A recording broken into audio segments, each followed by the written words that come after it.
Hello friends, good morning. Last लेक्चરમાં આપણે વિદ્યુત સ્થિતિમાન, વિદ્યુત સ્થિતિ ઊર્જા અને કરવું પડતું કાર્ય બરાબર એના વિશે માહિતી મેળવી. આજે આપણે થોડું એને ઇઝી લેંગ્વેજમાં બીજી વાર સમજી લઈએ. જો કોઈને ડાઉટ હોય અને જે લોકો જી નીટની એક્ઝામ નથી આપતા પણ જસ્ટ બોર્ડની એક્ઝામ માટે પ્રિપેરેશન કરતા હોય એમના માટે આપણે થોડું એક નાનો લેક્ચર બીજો બનાવીએ છીએ બરાબર. ઓકે, સાદી ભાષામાં તમને સમજાવવાનો ટ્રાય કરું છું બીજી વાર. ઓકે, તો અહીંયા આપણે શું કહીએ છીએ, ધારો કે આપણી પાસે એક વિદ્યુત ક્ષેત્ર છે જે કોઈ એક વિદ્યુત ભારે ઉત્પન્ન કરેલું છે બરાબર. માની લો કે આ રીતે ઇલેક્ટ્રિક ફિલ્ડ અહીંયા ક્રિએટ છે. આ વિદ્યુત ક્ષેત્ર કોણ ઉત્પન્ન કરે છે, ક્યાંથી કરે છે, એની ચર્ચામાં આપણે પડવાનું નથી બરાબર. ઓકે, આપણે ફક્ત એટલું યાદ રાખીએ કે ક્યાંક કોઈ વિદ્યુત ભારે આવું વિદ્યુત ક્ષેત્ર ઉત્પન્ન કરેલું છે.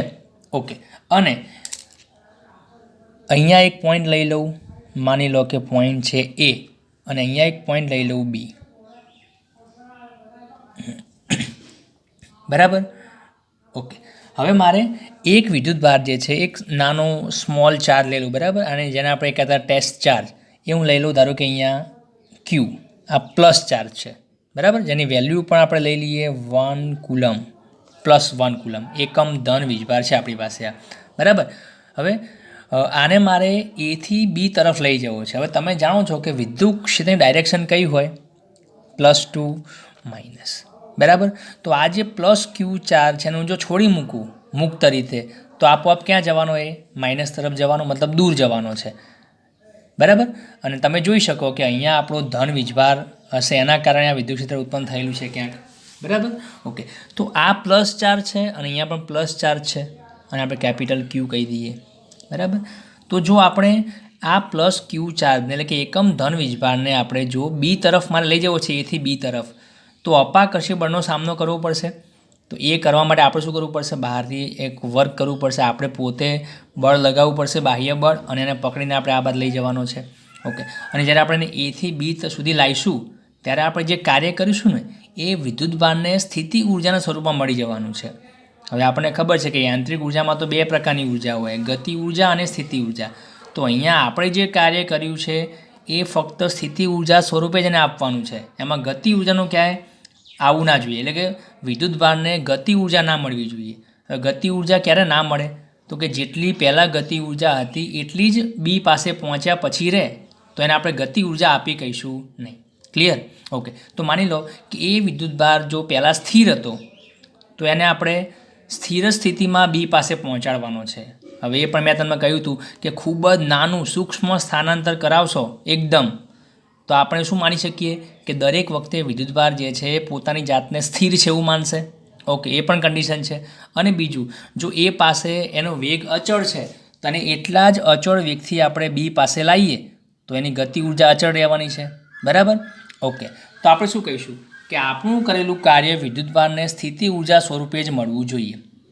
ઓકે, ચલો, તો એક આ સિમ્પલ વસ્તુ કહી શકીએ કે વિદ્યુત ભારને એટલે કે એકમ ધન વિદ્યુત ભારને વિદ્યુત ક્ષેત્રની વિરુદ્ધ દિશામાં એથી બી સુધી લાવવા માટે જે કાર્ય કરવું પડે બરાબર એને આપણે કહીશું વિદ્યુત સ્થિતિમાન. હવે તમે દેખાય છે કે અહીંયા બે બિંદુઓ છે, તો અહીંયા આપણને જે મળશે વિદ્યુત સ્થિતિમાનનો તફાવત મળશે, કેમ કે વિદ્યુત ભાર પાસે અહીંયા પણ કંઈક ઉર્જા તો હતી જ ને. સીધી વસ્તુ છે કે હાલ વીજભાર એ બિંદુ પાસે છે તે ક્યારે હોય, જો એને આપણે છોડી મૂકીશું અહીંયા મુક્ત રીતે તો એ ક્યાં જવાનો હતો, આ માઇનસ તરફ આકર્ષાઈને આમ દૂર જવાનો તો અનંતરે. પણ હાલ એ અહીંયા છે, એનો મતલબ શું કે આની પાસે કંઈક તો ઉર્જા હાલ પણ છે, અને પછી આપણે એક્સ્ટ્રા વર્ક કરી અને પછી એને બી પર લાવ્યા તો એની ઉર્જા વધી ગઈ, તો અહીંયા પણ એની પાસે કંઈક ઉર્જા છે. તો એ કરતાં બીની પાસે ઉર્જા એની વધારે છે. તો અહીંયા જે પણ આપણને મળશે, આપણે જે પણ કાર્ય કરીએ છીએ એથી બી તરફ લઈ જવા માટે, તો એ આપણને ઉર્જાનો તફાવત મળવાનો છે કે અહીંયા જેટલી ઉર્જા છે અહીંયા કેટલી છે, બેને માઇનસ કરી દો, અને એ જે ઉર્જાનો તફાવત એના આપણે શું કહીશું, વિદ્યુત સ્થિતિમાનનો તફાવત. તો યાદ રાખો, વિદ્યુત સ્થિતિમાનનો તફાવત બીજું કંઈ નથી પણ એકમ ધન વીજભારને વિદ્યુત ક્ષેત્રની અંદર મૂવ કરાવવા માટે જે આપણે વર્ક કરવું પડે એ છે. હવે સીધી વસ્તુ છે કે આપણે કાર્ય કરવું ક્યારે પડે, વિદ્યુત ક્ષેત્રની વિરુદ્ધ દિશામાં આપણે કાર્ય કરવું પડે. એની દિશામાં તો કોઈ કાર્ય કરવાની જરૂર પડતી જ નથી, કેમ કે એ તો વિદ્યુત ક્ષેત્ર આપોઆપ કરવાનું છે. તો યાદ રાખો કે આપણે ક્યારે કાર્ય કરવું પડે, તો જે દિશામાં આકર્ષી બળ લાગે છે ને વિરુદ્ધ દિશામાં આપણે વર્ક કરવું પડે. ક્લિયર? તો માની લો કે એ થી બી સુધી આપણે જે કાર્ય કર્યું એ છે WAB. એ થી બી સુધીનું કાર્ય કહેવાશે આપણું. જો આવું ના લખવું હોય તો આવું પણ લખી શકીએ WA to B. બરાબર? આ વર્ક છે. ઓકે. અપોન અહીંયા હાલ આપણે ધન વીજભાર એટલે 1 કુલમ વીજભાર રાખ્યું છે, એકમ ધન વીજભાર. જો આને આપણે ફક્ત એકમ ના હોત પણ ક્યુ ચાર્જ હોત, ધારો કે પ્લસ ક્યુ ચાર્જ હોત કોઈ ગમે એલી ક્વોન્ટિટીનો, તો આપણે શું કરીએ, આ જે ટોટલ આપણે કાર્ય કર્યું આ માર્ગ ઉપર એને આપણે ટોટલ ચાર્જથી ડિવાઈડ કરી નાખીએ ને, તો આ તમને શું મળ્યું, તો આ તમને મળી એકમ વિદ્યુત ભાર દીઠ કાર્ય, અને આને આપણે કહીશું VB માઇનસ VA, વિદ્યુત સ્થિતિમાનનો તફાવત મળ્યો. બરાબર? મેં કેમ VA માઇનસ VB ના કર્યું, VB માઇનસ VA કર્યું? તો એનું કારણ શું હતું કે A કરતાં Bની ઉર્જા કેવી હશે, વધારે હશે. બરાબર? તો અહીંયા VB માઇનસ VA. ક્લિયર? હવે મેં હાલ તમને કહ્યું એમ કે અહીંયા જે આપણે કાર્ય કરવું પડ્યું એ આ વિદ્યુત ભારને શું મળી ગયું, સ્થિતિ ઉર્જાના સ્વરૂપમાં મળી ગયું. તો અહીંયા પણ તમને કહેવાશે કે આ જે WA to B છે ને એ શું કહેવાશે, વિદ્યુત ભારની સ્થિતિ ઉર્જામાં થતો ફેરફાર ΔU બરાબર થવાનો. બરાબર? ઓકે. અને ફેરફાર છે અને આપણે જો માઇનસમાં લખવા જઈએ, મતલબ આને છૂટું પાડી નાખે તો શું બનશે, તો B પાસે સ્થિતિ ઉર્જા છે UB અને A પાસે છે UA, તો આને શું કહેવાશે, UB minus UA. Clear? Okay. તો હવે જો આપણે આ બેને નંબર 1 અને નંબર 2 બેને ભેગા કરી નાખીએ તો WA to B આ જે વર્ક ડન છે એને આપણે શું મૂકી દઈએ, ΔU આની અંદર મૂકી દો તો શું બને, VB minus VA is equal to ΔU upon Q. ΔUનું શું લખાય, UB minus UA divide by Q. બરાબર? ઓકે. હવે આને જો આપણે સાદી ભાષામાં લખી દઈએ તો વિદ્યુત સ્થિતિમાનના ફેરફારને આપણે કહીએ ΔV, સ્થિતિ ઉર્જાના ફેરફારને આપણે કહીએ ΔU અને ડિવાઈડ બાય Q. તો આ થઈ ગયું વિદ્યુત સ્થિતિમાન અને વિદ્યુત સ્થિતિ ઉર્જા વચ્ચેનો સંબંધ. જો Qને આપણે આ બાજુ લઈએ શું બનશે, ΔU બરાબર Q ΔV. આ બરાબર? ઓકે. પછી મેં તમને કહ્યું હતું કે વિદ્યુત સ્થિતિમાન જે છે એની તફાવત ઇમ્પોર્ટન્ટ છે. બરાબર? એનું નિરપેક્ષ મૂલ્યનું કોઈ મહત્ત્વ નથી. એટલે કોઈ એવું પૂછે કે ચલો એ બિંદુ પાસે કેટલું વિદ્યુત સ્થિતિમાન છે, અને બેઝિકલી મેં તમને કહ્યું હતું કે વિદ્યુત સ્થિતિમાન V શું છે, W અપોન Q. બરાબર? પણ યાદ એ રાખો કે આ W વર્ક કયું હોય, તો કે ચાર્જને તમે ક્યાંથી ક્યાં લઈ જાઓ છો એ છે. ભલે અહીંયા માર્ગ બતાવ્યો નથી પણ અહીંયા માર્ગ આપણે શું લખી શકીએ, તો કે A to B કાં તો P to R એ રીતે. અને જો કાર્ય માટેનો માર્ગ ફિક્સ છે, બે નક્કી પોઈન્ટ છે, તો આ V પણ તમને કેવો મળવાનો, ડિફરન્સ મળવાનો છે, VB માઇનસ VA. તો યાદ રાખો જ્યારે ફક્ત હું V લખું છું અને ફક્ત W લખું છું ત્યારે માનવાનું શું કે આ જે કાર્ય છે એક ચોક્કસ બિંદુથી બીજા ચોક્કસ બિંદુ સુધીનું છે, અને તમને જે મળશે વેલ્યુ વિદ્યુત સ્થિતિમાન એ પણ શું મળવાનો, બે બિંદુ વચ્ચેનો તફાવત મળવાનો. પણ જો મારે કોઈ એક ચોક્કસ બિંદુ પાસે વિદ્યુત સ્થિતિમાનની વેલ્યુ શોધવી છે, તફાવત નહીં પણ ફક્ત એ બિંદુ પાસે વિદ્યુત સ્થિતિમાન શોધવું છે મારે, તો આનો મતલબ શું છે, તો એવું કહી શકાય કે એ બિંદુ પાસે, તો આમાં તમે સીધું ગણિત લગાવી શકો કે જો મારે કોઈ એક જ પોઈન્ટ પાસે વિદ્યુત સ્થિતિમાન શોધવું છે, ધારો કે કોઈ બી પોઈન્ટ પાસે કાં તો એ પોઈન્ટ પાસે મારે શોધવું છે, તો બીજા પોઈન્ટનું વિદ્યુત સ્થિતિમાન મારે કેવું લેવું પડે, 0 લેવું પડે.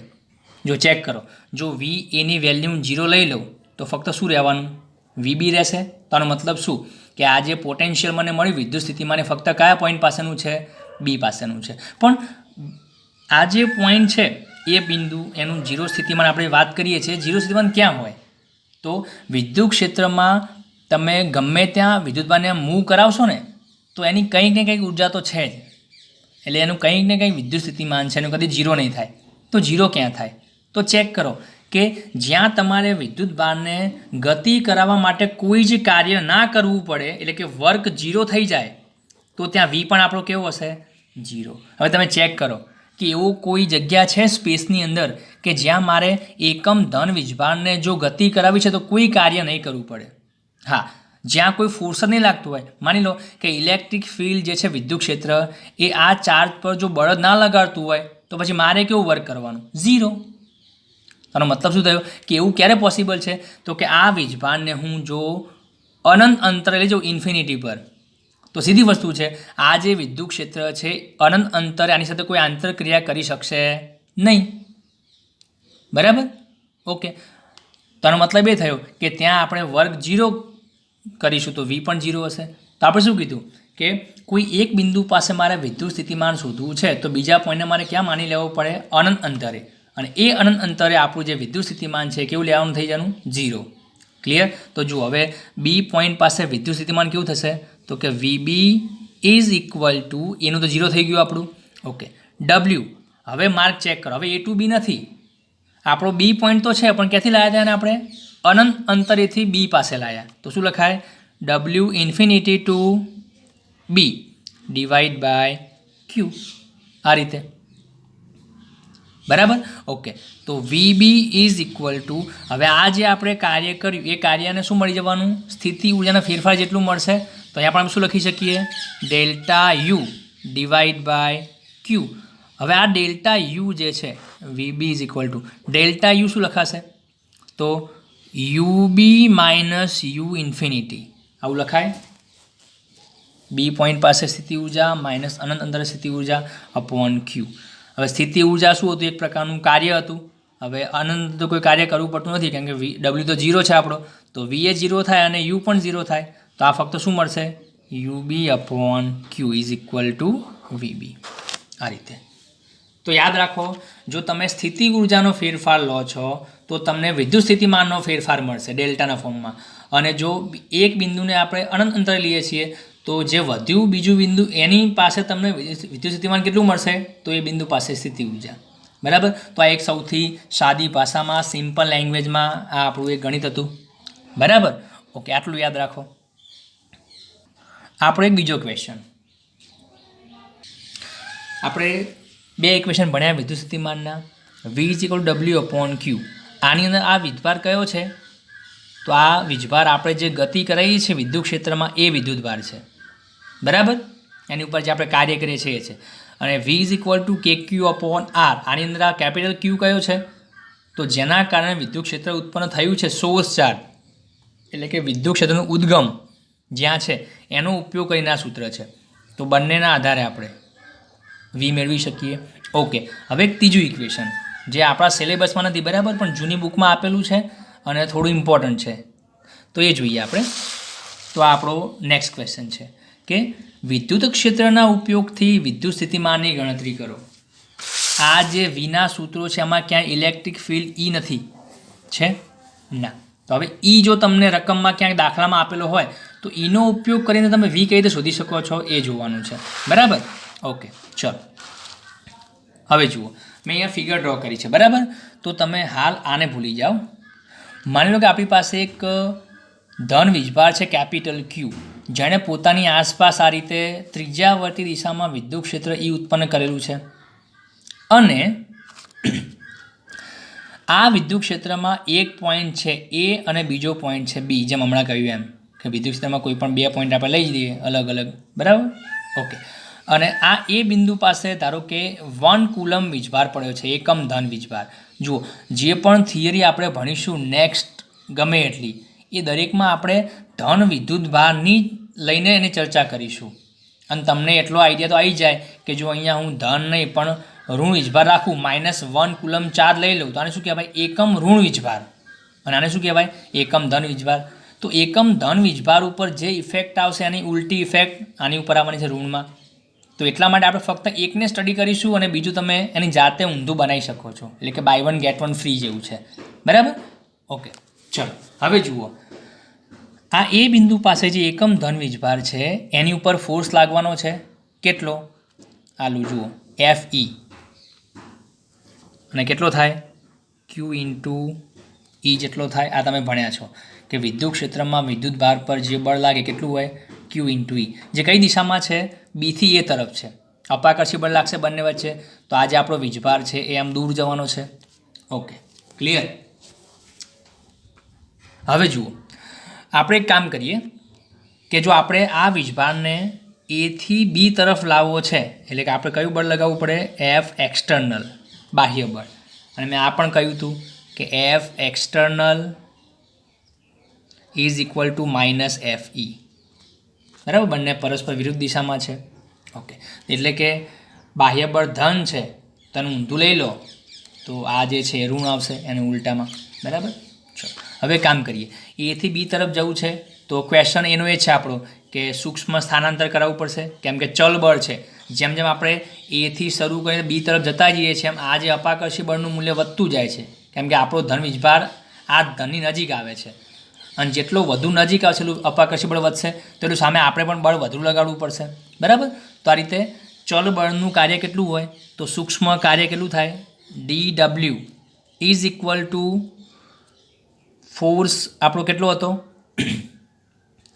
એફ એક્સટર્નલ, ક્લિયર, ડોટ, અને સ્થાનાંતર લઈ લઈએ સૂક્ષ્મ DR થશે.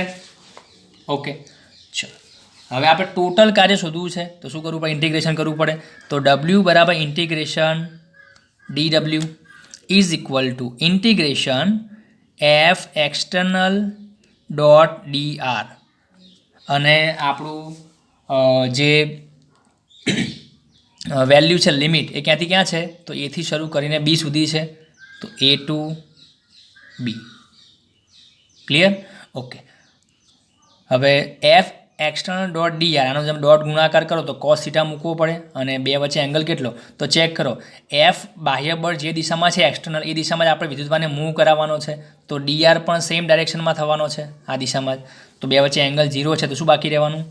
A to B F external into DR. અને હવે આપણે ચેક કરીએ કે આપણો ટાર્ગેટ શું છે કે વિદ્યુત સ્થિતિમાનનું સૂત્ર શોધવું છે, પણ કોના ફોર્મમાં? વિદ્યુત ક્ષેત્રના. ક્લિયર. તો હવે આપણે આ જે એફ એક્સટર્નલ છે ત્યાં શું મૂકી દેવાનું? FE, પણ આગળ કેવું આવશે? માઇનસ આવશે વિદ્યુત ક્ષેત્ર, તો minus integration A to B FE into DR, clear. અને ફરીથી FE કોના બરાબર થાય છે? Q ઇન્ટુ E બરાબર થાય, તો minus integration A to B Q into E into DR, clear.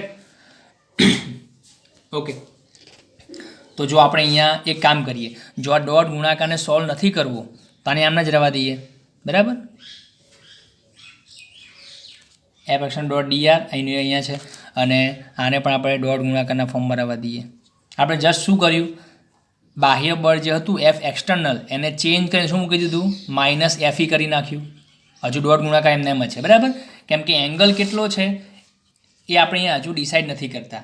ચલો, આ તો મેં ઇઝી એક્ઝામ્પલ આપેલા માટે એંગલ 0 છે, પણ જો આપણે ચાર્જને A બિંદુથી B બિંદુ પાસે આમ લાવવો હોય આ રીતે ત્રાસો, તો આપણું ઇલેક્ટ્રિક ફિલ્ડ આ બાજુ છે અને આપણે સ્થાનાંતર આ બાજુ કરવાનું છે, તો બે વચ્ચે એંગલ બદલાઈ જવાનો. એ વખતે હવે 0 કે 180 નહીં રહે, તો એંગલ બદલાતો જાય છે. એટલે આપણે ડોટ ગુણાકારને હાલ સોલ્વ કરતા નથી, બરાબર? ડોટને ડોટ જ મૂકી દઈએ છીએ. ઓકે, તો ચલો F ઇન્ટુ E, અને આ શું મળશે? Q into E dot DR મળશે. હવે આપણને ખબર છે કે આ જે Q ચાર્જ છે કેટલો છે? એકમ ધન વીજભાર. તો Qને હું શું લઈ લઉં? 1 લઈ લઉં, અથવા બીજું નથી કરવું તો Qને આ બાજુ લાવી દઉં, તો W upon Q is equal to minus integration A to B E into DR થઈ ગયું. ઓકે, અને W બાય Q શું હતું? એકમ વિદ્યુતભાર દીઠ કરવું પડતું કાર્ય શું કહેવાય? વિદ્યુત સ્થિતિમાનનો તફાવત V. તફાવત બોલ્યો પણ લખ્યો ફક્ત V, પણ યાદ રાખો હવેથી આપણે જ્યારે V લખીશું એ પણ શું કહેવાશે? તફાવત જ કહેવાશે. પણ આપણે વારંવાર એને માઇનસમાં તો લખીશું નહીં, માઇનસ ટર્મમાં કે VB માઇનસ VA કે રીતે, બરાબર? જસ્ટ એને ફક્ત V જ લખી દઈશું. ઓકે, કેમ કે આ કાર્ય પણ કેવું છે આપણું? એક ચોક્કસ સ્થાનાંતરવાળું કાર્ય છે, એક બિંદુથી બીજા બિંદુ સુધીનું, બરાબર? તો એ બે વચ્ચેનો તફાવત મળશે. ઓકે, તો આ એક સૂત્ર છે, જુઓ આપણું. તો ફરીથી અહીંયા સિમ્પલ ભાષામાં લખી દઉં, તો V બરાબર minus integration A to B E dot DR, અને આ આપણું એક ત્રીજું મોસ્ટ ઇમ્પોર્ટન્ટ ઇક્વેશન છે, જેની અંદર કોણ છે? તો કે વિદ્યુત સ્થિતિમાનનું સૂત્ર છે કોના ફોર્મમાં? વિદ્યુત ક્ષેત્રના. અને આ પ્રશ્ન આ રીતે પૂછાયેલો છે. હવે ચેક કરો શું છે. બે સદીશોનો અદિશ ગુણાકાર છે અને અદિશ ગુણાકારની વ્યાખ્યા શું હતી કે બે સદીશોનો ગુણાકાર એવી રીતે કરવામાં આવે કે જેથી મળતું પરિણામ અદિશ રાશિ હોય. તો યાદ કરો આ વિદ્યુત સ્થિતિમાન આપણી કેવી રાશિ હતી? અદિશ. ક્લિયર? ઓકે. તો આપણે બે સદીશોના અદિશ ગુણાકાર સ્વરૂપે પણ વિદ્યુત સ્થિતિમાન લખી શકીએ છીએ. અને આ સૌથી મોસ્ટ ઇમ્પોર્ટન્ટ જૂની બુકમાં સૂત્ર હતું. કેમ હતું? તો કે જો તમે આ શબ્દ ક્યાંક સાંભળ્યો હશે. વિદ્યુત ક્ષેત્રના રેખા સંકલનનું ઋણ મૂલ્ય જે છે વિદ્યુત સ્થિતિમાન રાશિ આપે છે. જુઓ ચેક કરો કઈ રીતે બને છે. ઈને શું કહેવાય? વિદ્યુત ક્ષેત્ર. એ ટુ બી શું છે? રેખા કહેવાય. જો ચેક કરો આ એથી બી તરફ તમારે જવું છે તો એ રેખા કહેવાય, એક પ્રકારનો માર્ગ. અને એનું શું કરવાનું? સંકલન. જુઓ શબ્દ પ્રમાણે જુઓ વિદ્યુત ક્ષેત્ર આ ઈ, રેખા એટલે કે એથી બી, પછી સંકલન તો આ ઇન્ટિગ્રેશન. એનું કેવું મૂલ્ય? ઋણ મૂલ્ય તો આગળ માઇનસ. શું આપે છે? વિદ્યુત સ્થિતિમાન આપે છે તો આ વી આપે છે. બરાબર. તો આને કહેવાય છે line integral of electric field.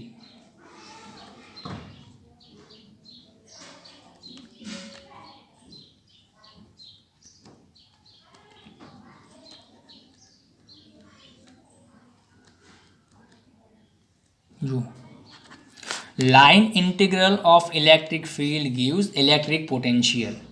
Line integral મતલબ રેખા સંકલન ઓફ કોનું? ઇલેક્ટ્રિક ફિલ્ડ એટલે કે વિદ્યુત ક્ષેત્રનું. શું આપે છે? Gives electric potential.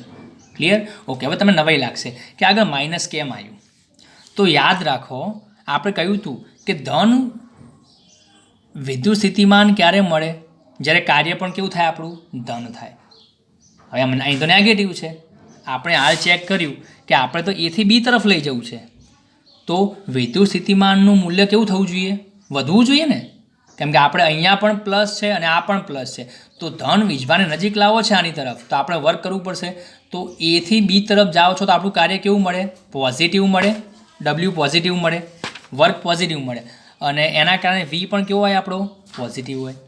પણ ચેક કરો તમે એક વસ્તુ અંડર એસ્ટિમેટ કરો છો કે અહીંયા આપણે કયા બળનો ઉપયોગ કરીને કાર્ય કરીએ છીએ? ઇલેક્ટ્રિક ફિલ્ડનો. હવે ઇલેક્ટ્રિક ફિલ્ડ કયું ફોર્સ અહીંયા આપણે લાગતા હતા? વિદ્યુતીય બળ.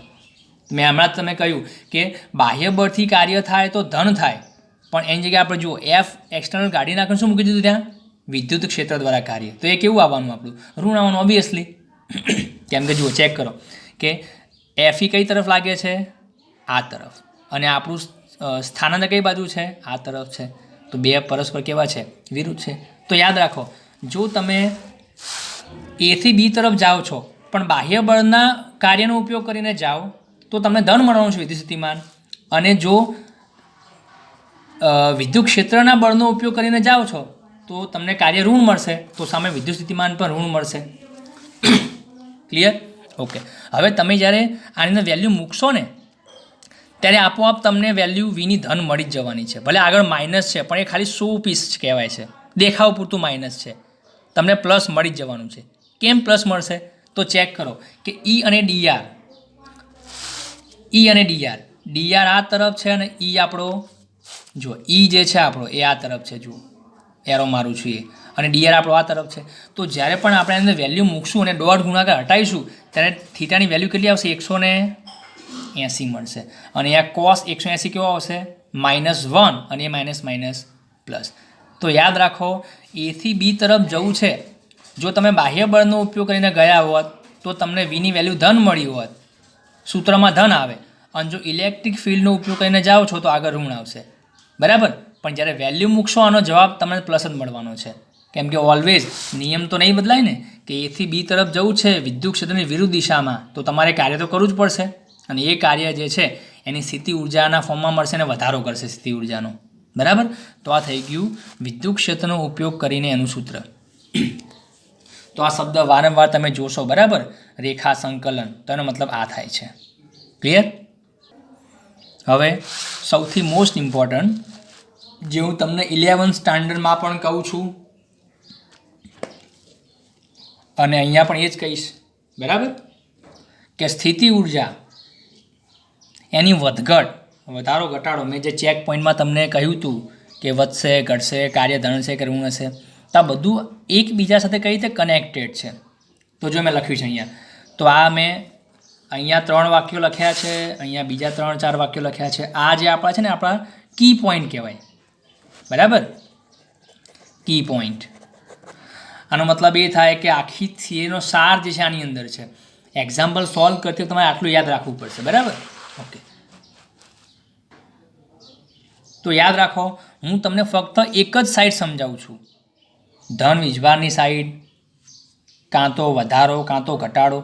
એના ઊંધું કરશો તમે બીજી સાઈડ મળી જવાની છે, બરાબર. ઓકે, હવે જો મેં લખ્યું અહીંયા, આ આટલું ભણ્યા પછી આ તમે લખી શકો કે વિદ્યુત ક્ષેત્ર દ્વારા જો વિદ્યુત ભાર પર કાર્ય થાય તો કાર્ય કેવું મળે? ઋણ મળે છે, બરાબર. સીધી વસ્તુ છે કે ઇલેક્ટ્રિક ફિલ્ડ જો વર્ક કરતું હશે તો એ કાર્ય નેગેટિવ આવશે, કેમ કે આપણે ધન કાર્ય ક્યારે થાય? આપણે કરીએ ત્યારે. અને આપણે કાર્ય ક્યારે કરવું પડે? વિદ્યુત ક્ષેત્રની વિરુદ્ધ દિશામાં આપણે કાર્ય કરવું પડે. પણ જો વિદ્યુત ભાર પર વિદ્યુત ક્ષેત્ર પોતે કાર્ય કરતું હોય તો શું થાય? એ પોતે આકર્ષી બળ જે દિશામાં લાગવાનું છે વિદ્યુત ભાર પર એની ઉપર ગતિ કરી જશે, બરાબર. તો થોડું આ જે મેં વાક્યો લખ્યા છે ને તમે ડિટેલમાં વાંચજો અને સમજજો, એને જાતે ટ્રાય કરજો.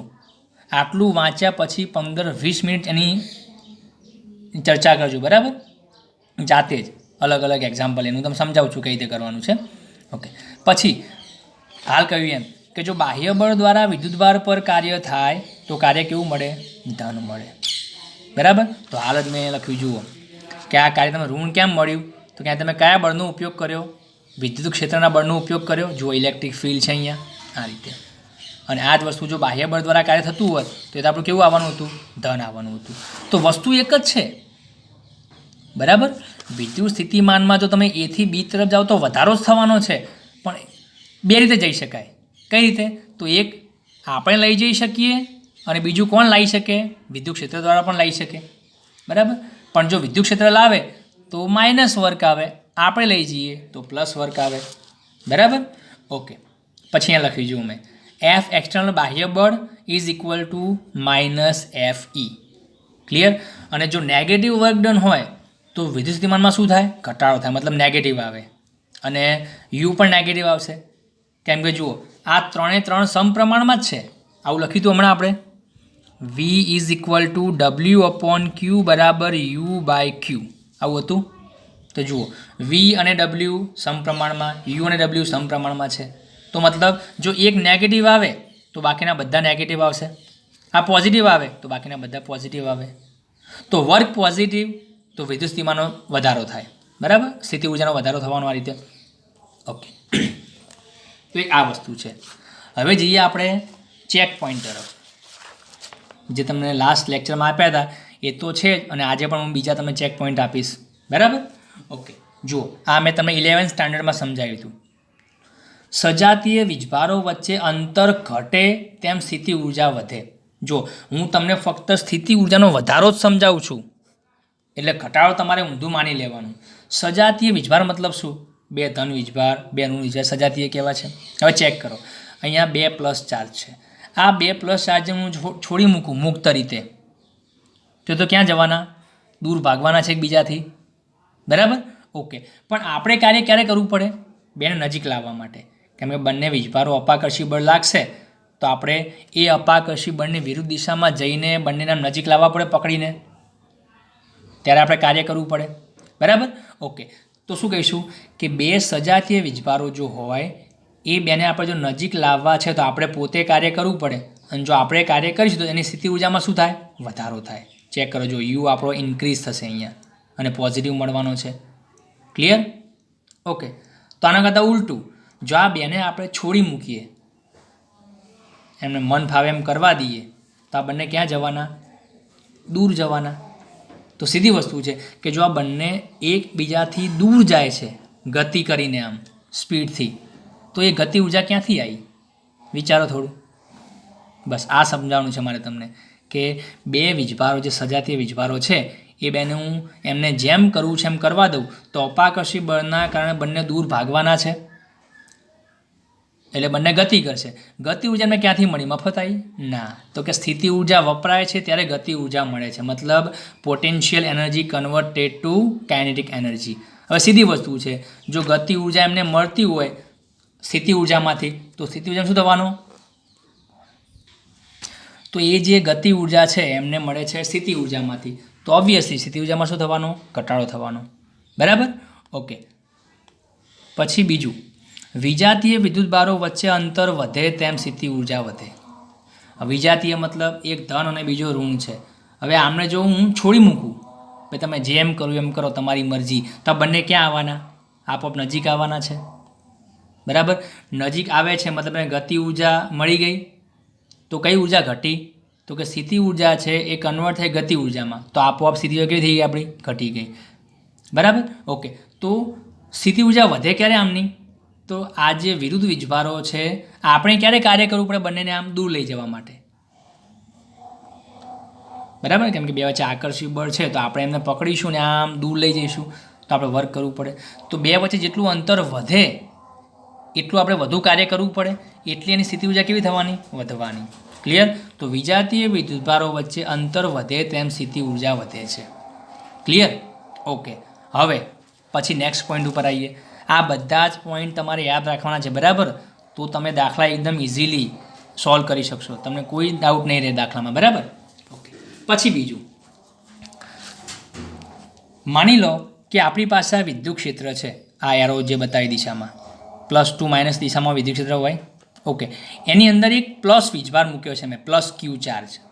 હવે +Q ચાર્જને જો હું ઓર્ડર આપી દઉં કે ભાઈ તને મન ફાવે તું કર, તો શું કરવાનું? આ +Q ચાર્જ પ્લસ તરફ જશે કે માઇનસ તરફ જવાનો છે? ઓબ્વિયસલી માઇનસ તરફ. બરાબર? મેં એરો બતાવેલો છે અહીંયા, આ તરફ જવાનો છે. ક્લિયર? ઓકે. હવે તમને દેખાય છે કે આ ગતિ કરીને આ બાજુ જવાનો છે, મતલબ એને ગતિ ઉર્જા મળી ગઈ. કોના ભોગે આવી? મફતમાં મળી? ના ના, સલાહ જ ખાલી મફતમાં મળે છે. બરાબર? એ મેં તમે કહ્યું હતું. તો કે સ્થિતિ ઉર્જા જે છે એની શું થઈ ગઈ? ઘટી ગઈ. અને શું મળી ગયું એને? ગતિ ઉર્જા મળી ગઈ. તો યુ ઘટે છે અને કે એનો વધે છે, એટલે કે સ્થિતિ ઉર્જાના ભોગે એને ગતિ ઉર્જા મળી ગઈ. હવે સીધી વસ્તુ છે, જો આપણે સ્થિતિ ઉર્જા ઘટતી હોય તો વી કેવો થાય? ઘટે. તો એ પણ કેવો આવશે? માઇનસ કહેવાશે આપણો. અને વર્ક પણ કેવું આવશે? નેગેટિવ. અને મેં હમણાં જ કહ્યું હતું કે નેગેટિવ વર્ક ક્યારે મળે? હા, જો ફરીથી પણ જોઈ લો. નેગેટિવ ઋણ કાર્ય ક્યારે મળે? કોણ કાર્ય કરે? વિદ્યુત ક્ષેત્ર દ્વારા. તો ચેક કરો કે આ ધન વીજભાર આપોઆપ આ માઇનસ તરફ જાય છે, એ કાર્ય કોણે કરાયું? આપણે કર્યું છે? ના, એ કોણે કરાયું? વિદ્યુત ક્ષેત્રએ. બરાબર? તો જુઓ, યુ નેગેટિવ મતલબ ઘટાડો મળશે, વી નેગેટિવ એ પણ ઘટશે, અને ડબલ્યુ નેગેટિવ એ પણ ઘટશે. ક્લિયર? તો જો અહીં લખ્યું છે મેં, વિદ્યુત ક્ષેત્રની દિશામાં વિદ્યુત સ્થિતિમાનનો ઘટાડો થાય છે. બસ આ એક આપણો કી પોઈન્ટ કહેવાશે કે વિદ્યુત ક્ષેત્રની દિશામાં જે એરો જે છે ને આપણો, આ જુઓ, આ જે એરો બતાવે વિદ્યુત ક્ષેત્રનો, એ દિશામાં શું થાય છે? વિદ્યુત સ્થિતિમાનનો ઘટાડો થાય છે. ક્લિયર? તો એના કારણે સ્થિતિ ઉર્જાનો પણ ઘટાડો થવાનો અને કાર્ય કેવું મળે? ઋણ મળે. હવે એકદમ ઊંધું લઈ લો. હવે આ +Q ચાર્જને આપણે આ બાજુ મૂવ કરાવીએ લેફ્ટ સાઈડમાં. ભાઈ એમને એમ થવાનો છે? ના, કેમ કે આ બાજુ તો પ્લસ છે ચાર્જ આપણો વિદ્યુત ક્ષેત્રવાળું, તો આ પ્લસ તો એ બાજુ આપોઆપ તો જવાનું નથી, તો આપણે કંઈક કરવું પડશે, વર્ક કરવું પડશે. બરાબર? ઓકે. તો આપણે કાર્ય કર્યું તો કાર્ય કેવું મળશે આપણને? Positive work done. સ્થિતિ ઉર્જામાં શું થવાનો? તો કે વધારો. તો વિદ્યુત સ્થિતિમાં શું થવાનો? વધારો. આ રીતે. બરાબર? ઓકે. તો ફરીથી એક વાક્યમાં, વિદ્યુત ભાર જો વિદ્યુત ભારને જો વિદ્યુત ક્ષેત્ર નચાવે, આપણી સાદી ભાષામાં, બરાબર, થોડી ફની લેંગ્વેજમાં લઈ લઈએ કે વિદ્યુત ભારને જો વિદ્યુત ક્ષેત્ર નચાવે મતલબ એને મન ફાવે કરાવે, એ જે છે વિદ્યુત ક્ષેત્ર, તો શું થાય? આ કન્ડિશન થાય, ઘટાડો, ઘટાડો અને ઋણ. અને જો વિદ્યુત ક્ષેત્રની ઉપર પર જઈએ, આપણે એનું ચાલવા ના દઈએ, એની મનમાની ના ચાલવા દઈએ અને આપણે એની ઊંધું કરીએ, તો એમાં શું થવાનો? વધારો, વધારો અને વધારો. ક્લિયર? ઓકે. તો હવે આટલું કહ્યા પછી તમે ચેક પોઈન્ટનો આન્સર આપી શકશો. બરાબર? જે મેં કહ્યું હતું એ. Okay. Okay friends, it's time to check your IQ. Check point number 2 બરાબર. મેં અત્યાર સુધી જે પણ તમને ભણાવ્યું, આ જે લેક્ચર મેં બનાવ્યો બરાબર તમારા માટે બીજી વાર એના એ ટૉપિક પર તેનું કન્ક્લુઝન શું નીકળ્યું તો એ તમારે જાતે અહીંયા ચેક કરવાનું છે બરાબર. ઓકે, જુઓ ક્વેશ્ચન આપણો આ રીતે છે કે એક ઇલેક્ટ્રોનને 5 અલગ અલગ માર્ગ પર ગતિ કરાવવામાં આવે છે. અહીંયા મેં અંડરલાઇન કરી જુઓ રેડ કલરથી, મતલબ ઇલેક્ટ્રોનને આપણે ગતિ કરાવીએ છીએ. ક્લિયર? ઓકે, હવે ક્વેશ્ચન શું છે તો આ 1 2 3 4 5 6 આ 6 અલગ અલગ લાઈનો મેં ડ્રો કર્યા ઊભી. એ શું બતાવે છે? વિદ્યુત સ્થિતિમાનનો તફાવત બતાવે છે. અહીંયા 40 વોલ્ટ છે, અહીંયા 50 વોલ્ટ છે. તો દરેક બે લાઈનો વચ્ચે વિદ્યુત સ્થિતિમાનનો તફાવત કેટલો છે? 10 વોલ્ટ જુઓ દરેક વચ્ચે. અને તમને વિદ્યુત સ્થિતિમાન તફાવતની નો મતલબ શું થાય તમને ખબર છે કે એક માર્ગથી બીજા માર્ગ પર જો એટલે એક પોઈન્ટથી બીજા પોઈન્ટ પર જવું હોય તો જેટલું વર્ક કરવું પડે એની કે આ વિદ્યુત સ્થિતિમાનનો તફાવત બરાબર. ઓકે, તો માની લો કે મારા 40ની લાઈન જે છે વોલ્ટેજની ત્યાંથી 50 વોલ્ટની લાઈન પર જવું છે. તો સાદી ભાષામાં કહું તો આને હું પોઈન્ટ એ કહી દઉં, આને હું પોઈન્ટ બી કહી દઉં. તો મારે એથી બી તરફ જવું છે તો શું થાય? VB minus VA is equal two WA2B upon Q. આવું સૂત્ર હતું આપણું એથી બી તરફ જવા માટે. ઓકે, તો આ તફાવત તમને કેટલો આપ્યો? 50 માઇનસ 40 10 કહેવાય તફાવત, તો 10. અને અહીંયા હું એકમ ધન વીજભાર લઈ લઉં એ બિંદુ પાસે એટલે કે Q બરાબર +1 કુલમ. તો Q1 થઈ ગયો તો WA2B તો આ વર્ગનો કેમ કેવો આવશે? જૂલ. તો આનો મતલબ શું કે જો એકમ ધન વીજભાર હું ક્યાંકથી લાવું 1 કુલમ અને એને હું આ એક પોઈન્ટથી બીજા પોઈન્ટ પર લઈ જાઉં તો મારે કેટલું કાર્ય કરવું પડે? 10 જૂલ બરાબર. તો આ મિનિંગ તમને મેં સમજાયો. ઓકે, અને આ એ પોઈન્ટથી આ બી પોઈન્ટ જો અહીંયા લઈ લઉં 60 વાળી લાઈન ઉપર તો કેટલું વર્ક કરવું પડે? 20 જૂલ. બે વચ્ચે ડિફરન્સ 20 છે તો બે બિંદુ વચ્ચેના તફાવત જેટલો વર્ક કરવું પડે આપણે. ઓકે, ચલો આ જવા દઈએ બરાબર. ક્વેશ્ચન આપણું શું છે કે એક ઇલેક્ટ્રોનને આપણે આ 5 અલગ અલગ માર્ગે ગતિ કહે છે. કયા 5 માર્ગ? તો જુઓ, એક અહીંયા પહેલો માર્ગ આ છે, બીજો આ, ત્રીજો, ચોથો, પાંચમો નંબર આપેલા છે મેં.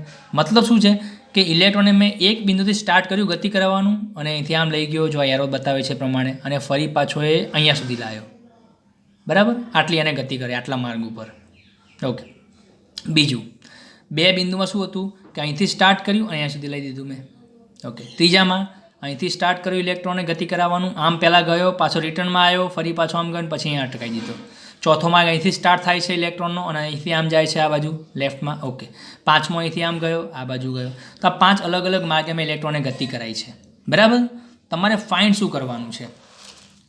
એ વિદ્યુત ક્ષેત્રની દિશા કઈ હશે? વિદ્યુત સ્થિતિમાનની અંદર આપણે આ રીતે મૂવ કરે છે ઇલેક્ટ્રોનને બરાબર. તો અંદર જે ઇલેક્ટ્રિક ફિલ્ડ છે ઈ એની ડાયરેક્શન કઈ હશે? એટલે કે ડાબી કે જમણી તરફ હશે? જો આ બાજુ હોય તો જમણી તરફ કહીશું અને આ બાજુ હોય તો ડાબી તરફ કહીશું. તો આ તમારે ચેક કરવાનું છે લેફ્ટ સાઈડ કે રાઈટ સાઈડ બરાબર. પછી બી, દરેક માર્ગ માટે કાર્ય ધન ઋણ કે શૂન્ય હશે? આ જે અલગ અલગ માર્ગે આપણે કાર્ય કરાયું વિદ્યુત ક્ષેત્રમાં વિદ્યુતભારને ઇલેક્ટ્રોનને બરાબર, તો એ કાર્ય ધન હોઈ શકે, ઋણ હોય કે 0 હોય એ તમને ખબર છે. ક્લિયર? ઓકે, પછી સી, દરેક માર્ગને તેના કાર્યના ઉતરતા ક્રમમાં ગોઠવો. ઉતરતા ક્રમમાં મતલબ મોટું કાર્ય હશે એ પહેલાં આવશે પછી નાનું કાર્ય આવશે દરેક માર્ગને, 5 માર્ગને બરાબર. ઓકે, તો ઇંગ્લિશમાં એને કહેવાય rank the paths according to the work we do, greatest first બરાબર. ઓકે, તો મોટું કાર્ય ફર્સ્ટ લઈ અને એને ઉતરતા ક્રમમાં ગોઠવવાનું છે. તો મેં તમને જે આ પોઈન્ટ્સ શીખવાડે ને આ હેડિંગમાં હા અને આ બાજુ આ પોઈન્ટ્સ. ઓકે, તો આટલામાં જ આ તમારા ચેક પોઈન્ટ 2નો આન્સર છુપાયેલો છે બરાબર. તો વિડીયો એકવાર જુઓ, 2 વાર જુઓ, 3 વાર જુઓ અને બરાબર સમજાય પછી આ ચેક પોઈન્ટને ઉકેલવાનો ટ્રાય કરો અને પછી તમે જાતે પછી શું કરશો? આને ચેન્જ કરી નાખો. ઇલેક્ટ્રોન જગ્યાએ શું લઈ લેવાનું? પછી પ્રોટોન લઈ લેવાનું, એને +Q ચાર્જ પ્રોટોનનો બરાબર. અને +Q ચાર્જ લીધા પછી આ જ માર્ગો રાખવાના અને પછી ચેક કરો કે આ બધી રાશિઓ પછી કેવી આવે છે બરાબર. તમે ખાલી શું નહીં બદલાય? વિદ્યુતની ડાયરેક્શન નહીં બદલાય કેમ કે તો જે હશે જ રહેવાની છે. પ્લસ ચાર્જ હોય કે માઇનસ ચાર્જ હોય બરાબર, એ તો પોતાની ડાયરેક્શન ફિક્સ જાળવી રાખવાનો. પણ આ બધું બદલાશે, કાર્ય, ધન, ઋણ, શૂન્ય, માર્ગ, બરાબર, આ બધું બદલાશે. ઓકે, તો આ રીતે તમે ચેક પોઈન્ટનો આન્સર જે છે એ પ્રોપરલી વિડીયો લેક્ચર સ્ટડી કરીને આપશો. તો પ્લીઝ રિક્વેસ્ટ છે કે મેં બીજો વિડીયો બનાવેલો છે 1.5 કલાકનો, બરાબર, તો મારો ટાઈમ વેસ્ટ ના થાય એવું કંઈક કરજો. અને આટલા સુધી દરેકને પ્રોપરલી આઈડિયા આવી જવો જોઈએ. આમ તો ફર્સ્ટ ચેપ્ટર ચાલી ગયું છે, તો આ એને સમજ તમને અઘરું નહીં પડવું જોઈએ, બરાબર. છતાં પણ મેં તમને થોડું કદાચ કોઈનું વીક હોય બેઝિક, તો એટલા માટે મેં ફરીથી આ વિડીયો બનાવેલો છે. તો પ્લીઝ મારી મહેનત થોડી રંગ લાવે એવું કંઈક કરજો. Thank you.